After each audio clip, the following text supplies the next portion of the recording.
तो hello friends, welcome to get excellence. आज अपन बात करेंगे व्हीटस्टोन ब्रिज या बैलेंस ब्रिज की, जो मोस्ट इंपॉर्टेंट टॉपिक है, जो हमेशा कहीं ना कहीं अपना नेटवर्क के अंदर एक छोटा सा पार्ट बन के अपन के सामने आता है। और अपन उसको अगर फाइंड आउट कर देते हैं कि ये तो बैलेंस ब्रिज है, तो व्हीटस्टोन ब्रिज है, तो वहां पर अपन के सवाल बड़ी आसानी से सोल्व हो सकते हैं। सीधा क्वेश्चन आई है तो कोई जरूर नहीं है, लेकिन एक नेटवर्क का पार्ट बन के आता है। इसको अपन को अच्छे से समझना है। क्या करना है? अच्छे से समझना है।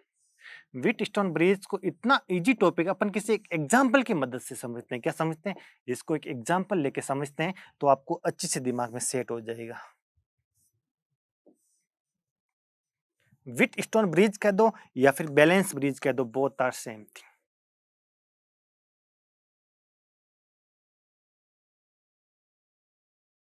ये अपना मान लो कि एक ब्रिज नेटवर्क है। कैसा नेटवर्क है? ब्रिज नेटवर्क है। मान लो इसका रजिस्टेंस है 2 ओम, इसका रजिस्टेंस है 3 ओम, इसका रजिस्टेंस है 1 ओम, और इसका रजिस्टेंस है 6 ओम, और मान लो इसका रजिस्टेंस है 5।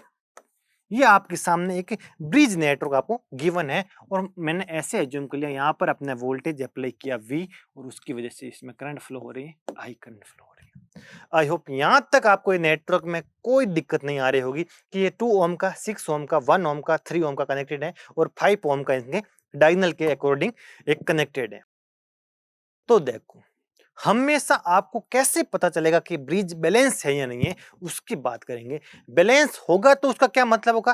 पहले आपको ये देखना आना चाहिए कि ब्रिज बैलेंस है या नहीं है। तो आप ऑपोजिट को मल्टीप्लाई करके देखो। इसका 2 ओम के जस्ट ऑपोजिट क्या है? 3 ओम है। तो इनको मल्टीप्लाई करूंगा तो कितना आ जाएगा? 2 इंटू 3 कितना होता है? 6 होता है। अगर इन दोनों का मल्टीप्लाई इन दोनों के मल्टीप्लाई के इक्वल आ जाता ऑपोजिट के, 6 इंटू 1 के, तो 6 इंटू 1, तो ये तो बिल्कुल आ रहा है। इसका मतलब ये ब्रिज क्या है? बैलेंस्ड ब्रिज है। ये आपको ध्यान रखना। अगर ऑपोजिट रेजिस्टेंस का मल्टीप्लाई करने पर इक्वल आ जाता है तो उसका मतलब ये ब्रिज क्या है? बैलेंस है। बैलेंस ब्रिज का क्या मतलब होता है वो अपन समझेंगे। पहले आपको फाइंड आउट करना आना चाहिए कि ब्रिज बैलेंस है या नहीं है। तो मेरे को पता चल गया ब्रिज कैसा है? बैलेंस ब्रिज है। जब ब्रिज बैलेंस होता है तो उस केस में क्या होता है? ये जो टर्मिनल है, मान लो इसको मैं मान लेता हूं टर्मिनल नंबर ए दे देता हूं, इसको देता हूं नोड नंबर बी। अगर ब्रिज बैलेंस होता है ना, तो उस केस में इस ए और बी का पोटेंशियल क्या हो जाता है? इक्वल हो जाता है। वी ए और वी बी का पोटेंशियल क्या हो जाता है?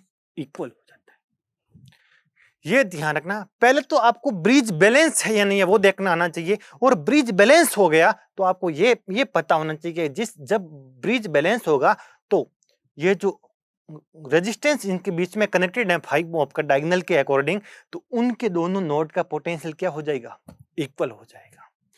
इस नोड का पोटेंशियल इस नोड के पोटेंशियल के इक्वल हो जाएगा, ये आपको पता है। तो मेरे को बताओ, इस 5 ओम के अक्रॉस पोटेंशियल ड्रॉप कितना होगा?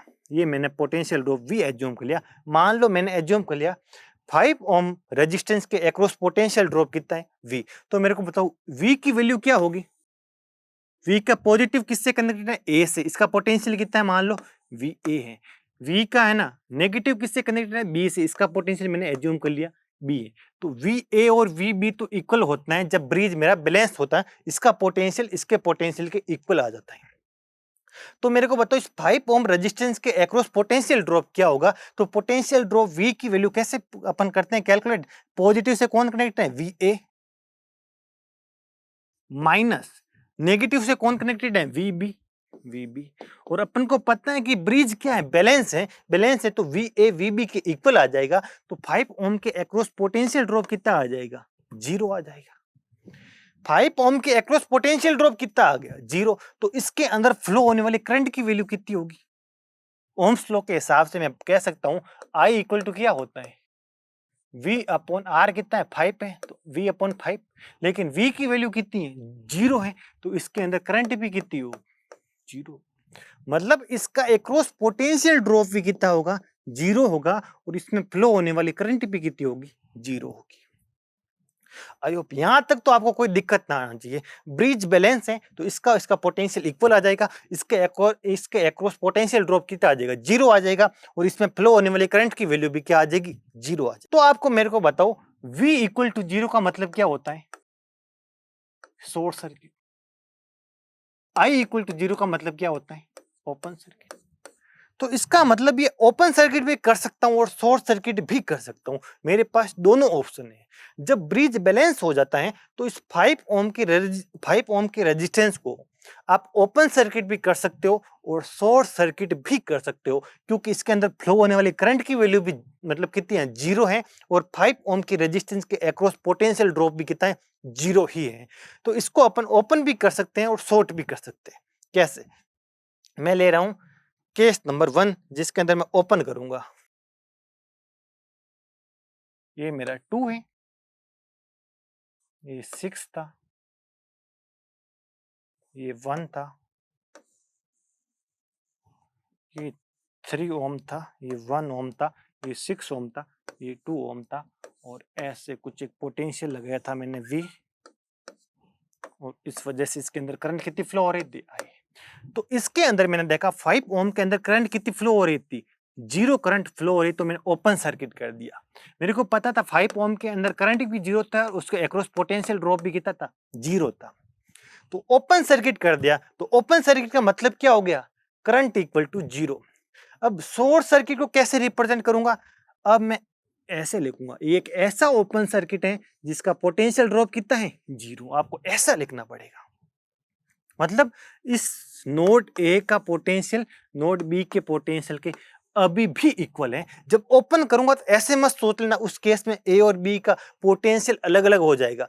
अभी भी आप ओपन भी कर दो और पोटेंशियल भी क्या रहेगा, इक्वल ही रहेगा। वी इस केस में भी 0 रहेगा। आप ओपन कर दो, देखो आपको पता है आपको पता है ओपन सर्किट का पोटेंशियल कुछ भी हो सकता है, पॉजिटिव भी हो सकता है, नेगेटिव भी हो सकता है, 0 भी हो सकता है। ये स्पेशल केस है। आई इक्वल टू 0 का मतलब क्या हो गया, ओपन सर्किट, मैंने ओपन कर दिया। वी इक्वल टू 0 का मतलब होता है शॉर्ट सर्किट। तो अपन ओपन कर दिया तो शॉर्ट तो अपन दिखा नहीं सकते। शॉर्ट को दिखाने के लिए मैंने इसके अक्रॉस पोटेंशियल ड्रॉप कितना शो कर दिया, 0। मतलब एक ऐसा ओपन सर्किट है जिसका अक्रॉस पोटेंशियल ड्रॉप कितना है, 0 होता है। आई होप यहां तक आपको समझ में आ गया होगा। अब अपन मैं और बात करता हूं।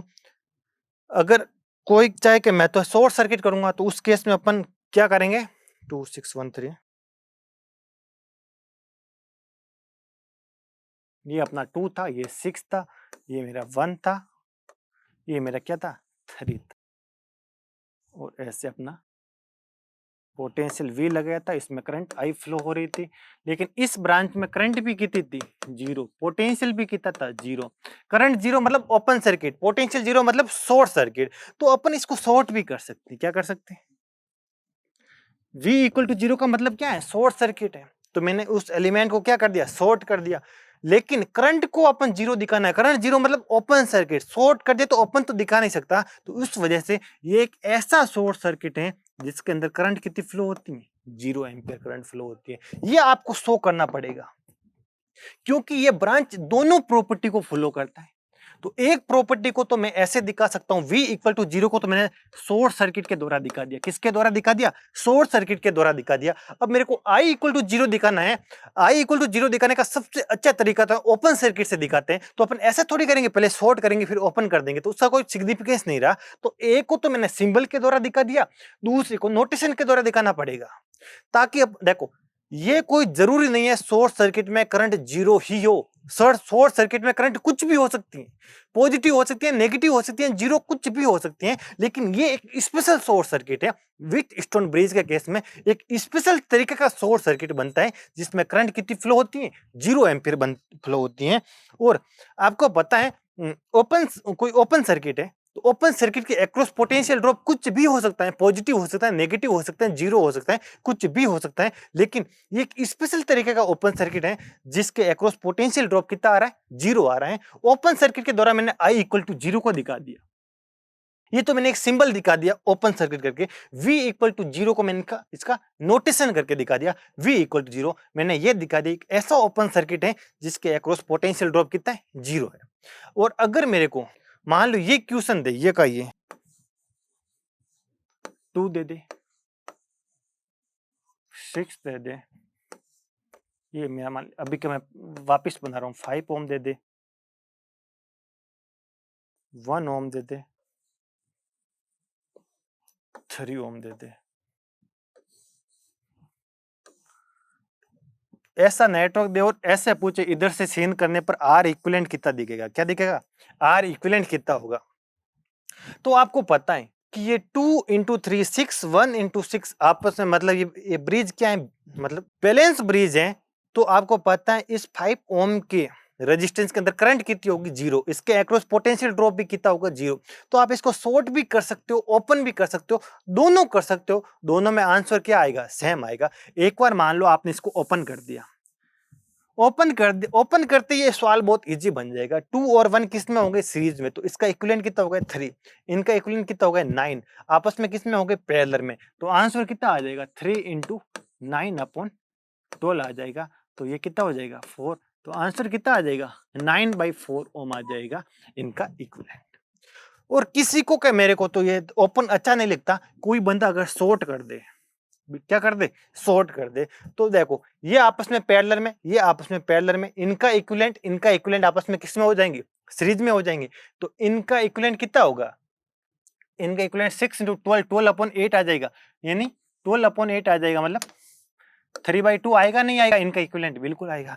इनका कितना आ जाएगा, इनका आ जाएगा 3/4 आएगा, नहीं आएगा, 1 × 3/4 आ जाएगा, इनका इक्विवेलेंट आ जाएगा 3/4। तो ये आपस में क्या होंगे, 8 होंगे, 8 होंगे। तो कितना आ जाएगा, 4।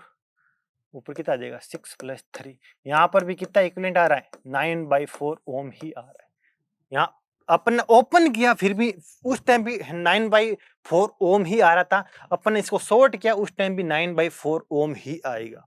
ये होता है बैलेंस ब्रिज का कंसेप्ट। आई होप ये आपको समझ में आया होगा। अब अपन बात करते हैं जब ब्रिज बैलेंस नहीं हो तब क्या करते हैं, तब इक्विवेलेंट रेजिस्टेंस कैसे फाइंड आउट करते हैं। तब वहां एक कंसेप्ट डेवलप होता है, delta to star and star to delta conversion का कंसेप्ट। इस वजह से ही डेवलप होता है। जैसे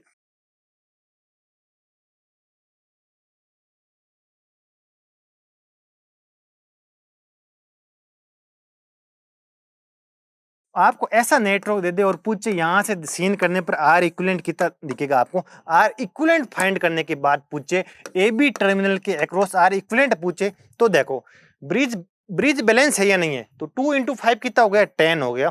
5 × 3 कितना हो गया, 15 हो गया। ये आपस में इक्वल नहीं है, मतलब ये ब्रिज क्या है, बैलेंस नहीं है। न तो ब्रिज बैलेंस है, ना मेरे को यहाँ कोई सीरीज दिख रहा है, ना कोई पैरेलल दिख रहा है। तो ऐसे केस में सोल्व करने के लिए एक टूल बचता है, वो है star to delta and delta to star conversion, जो अपन अगले लेक्चर में पढ़ेंगे। जब ऐसा नेटवर्क आ जाता है तो अपन को स्टार टू डेल्टा और delta to star conversion he use करना पड़ेगा। उसके अलावा उसके बिना अपन इस ऐसे नेटवर्क को सोल्व करने का कोई मेथड नहीं है। नेक्स्ट लेक्चर में अपन पढ़ेंगे star to delta and delta to star conversion. तो इस लेक्चर के लिए इतना ही। तो थैंक यू सो मच।